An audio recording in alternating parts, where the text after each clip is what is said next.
বাড়িতে গেস্ট আসছে নিরামিষ সিজনে কী করবো, তাই অল্প করে বানিয়ে নিয়েছি সুজি রুটি। এই যে খেতে খুব তুলতুলে নরম। আর মাশরুম মশলা ডাল, এই মাশরুম মশলা বানানোর জন্য আমি বেশি আগে থেকে দেখাই না, কারণ ভিডিওটা অনেক বড় হয়ে যাবে, তাই শর্টে খাটে দেখাচ্ছি।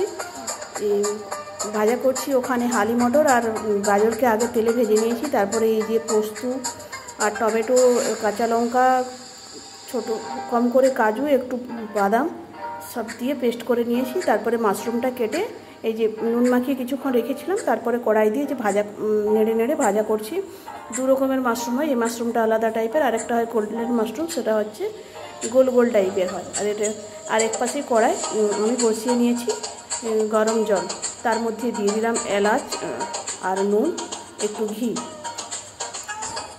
তারপরে আমি জলটা যখন ফুটে গেল, এবারে আমি আমার পরিমাণ মতো যতটা সুজি আমি করব ততটা সুজি আমি কড়ার মধ্যে দিয়ে দিলাম। দিয়ে ওটা খুন্তিয়ে করে হেলাতে হেলাতে মোটামুটি সুজিটা সিদ্ধও হয়ে যাবে আর জলটাও টেনে নেবে। জলটা বেশি থাকলে তো হবে না।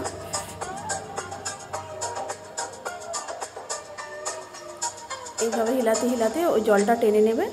এবার জলটা টান টান ভাব হয়ে গেলে, সুজিটা মাখো মাখো হয়ে গেলে, এবারে আমি ওটা নামিয়ে ওর মধ্যে একটু ময়দা মিক্সড করে ওটাকে ভালো করে, যেমন আটার ধাদল মানে লিচু বানানো হয় সেইভাবে এটাকে দেবে। গরম গরমই করতে হবে, ঠান্ডা হলে কিন্তু ওটা নরম নরমভাবে এসে যায়। আবার ময়দাটা দেওয়া থাকে বলে সেই কারণে ধাদল বানিয়ে নিয়েছি, যেমন আটা মাখা হয় সেভাবে আমি লিচুও কেটে নিয়েছি।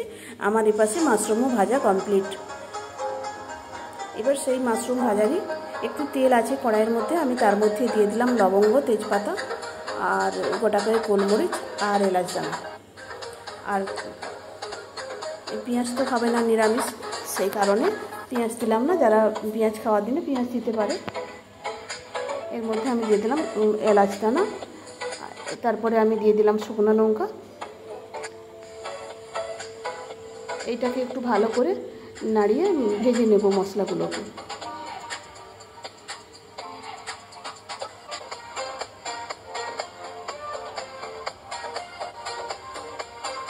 তারপরে আমি কেটে রেখেছিলাম টমেটো, সেগুলো দিয়ে দিলাম, একটু নুনটা দিয়ে দিলাম যাতে টমেটোটা জ্বলে যায়।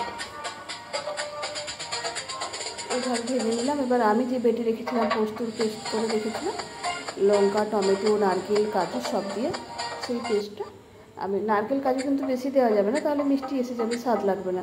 সেই পেস্টটা আমি দিয়ে একটু তেলের মধ্যে ভেজে নিলাম। পরিমাণ মতো হলুদ, পরিমাণ মতো লঙ্কা,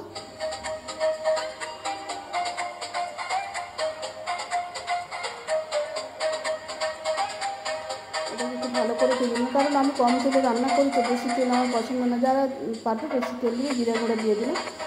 বেশি তেল দিলে এটা কড়াই এতটা লাগে না, আমি বেশি তেলটা পছন্দ করি না। ধনে পাতা দিয়ে দিলাম। এইভাবে ভেজে নিলে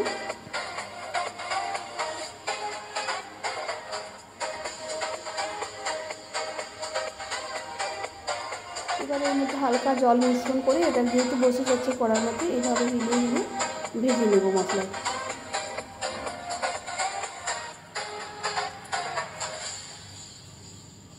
মশলা যেহেতু ভাজা হয়ে আসছে, এবারে আমি এর মধ্যে আবার একটু হালকা জল মিশ্রণ করে মশলাটা একটু কষা কষা করে নেব।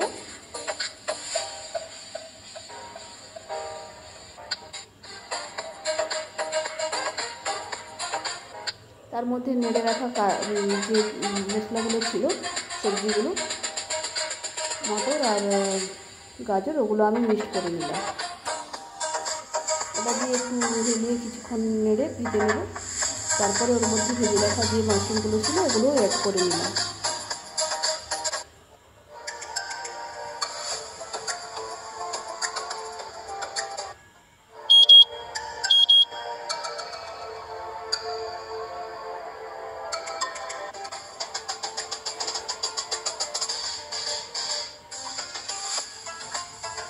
এইভাবে কষিয়ে নেব। এমনিতে তো সবই ভাজা আছে, সিদ্ধ আছে, একটু হালকা করে জল দিয়ে কষিয়ে নেব এইভাবে।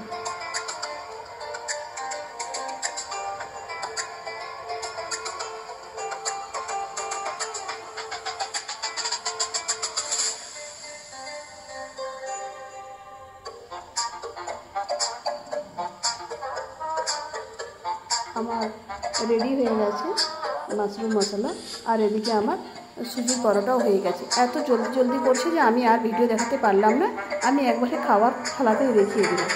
এইভাবে পরিবেশন ছেলেরা খাচ্ছে। রুটি কিন্তু খুবই নরম এবং খুবই খেতে সুস্বাদু লাগে। যে 4টা রুটি খায় সে কিন্তু 4টা বেশি খেয়ে নেবে। ঠিক আছে, ভালো।